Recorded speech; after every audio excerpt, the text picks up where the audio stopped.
Tanya jawab seputar P3K Kesehatan tahun 2022, Part 1. Bagaimana mekanisme pelaksanaan pengadaan P3K Tenaga Kesehatan tahun 2022? Yang pertama adalah perencanaan, kemudian pengumuman lowongan oleh BKN atau Panselnes dan Panselda, kemudian ketiga pelamaran, keempat seleksi oleh BKN dan Panselda, kelima pengumuman hasil seleksi oleh BKN, keenam pengangkatan P3K oleh BKN. Bagaimana mekanisme pengusulan dan penetapan formasi P3K Jabatan Fungsional Kesehatan tahun 2022?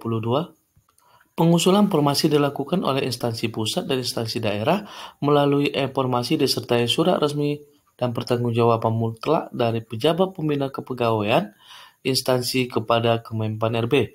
Kedua, pengusulan formasi berdasarkan kebutuhan prioritas atau kebutuhan real dan kemampuan fiskal instansi. Ketiga adalah formasi ditetapkan oleh Kemenpan RB berdasarkan usulan instansi di e-formasi sesuai hasil validasi dan rekomendasi dari Kementerian Kesehatan. Siapa saja yang dapat mengikuti dan mendaftar seleksi P3K Jabatan Fungsional Kesehatan? Yang pertama adalah pelamar yang dapat mengikuti dan mendaftar seleksi P3K Jabatan Fungsional Kesehatan tahun 2022.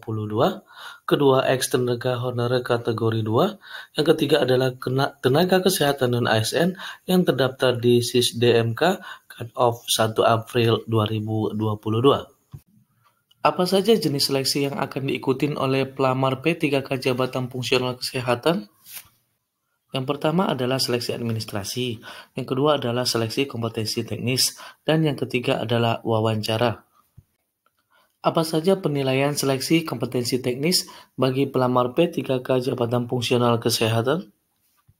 Seleksi kompetensi bagi pelamar P3K Jabatan Fungsional Kesehatan dilakukan dengan menilai kesesuaian. Pertama adalah kompetensi teknis, yang kedua adalah kompetensi manajerial, dan ketiga adalah kompetensi sosial kultural. Siapa yang akan melakukan verifikasi dan validasi data pelamar P3K Jabatan Fungsional Kesehatan? Kegiatan verifikasi dan validasi data pelamar P3K Jabatan Fungsional Kesehatan dilaksanakan oleh panitia seleksi. Data apa saja yang akan dilakukan verifikasi dan validasi? Yang pertama adalah verifikasi dan validasi administrasi, yang kedua adalah verifikasi dan validasi penambahan nilai seleksi kompetensi teknis. Apakah Nusantara Sehat masuk dalam seleksi afirmasi P3K tahun 2022?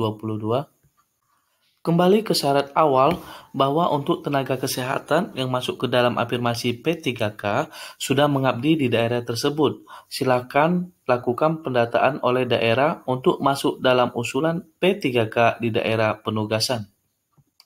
Apakah syarat kualifikasi pendidikan untuk formasi P3K Jabatan Fungsional Dokter?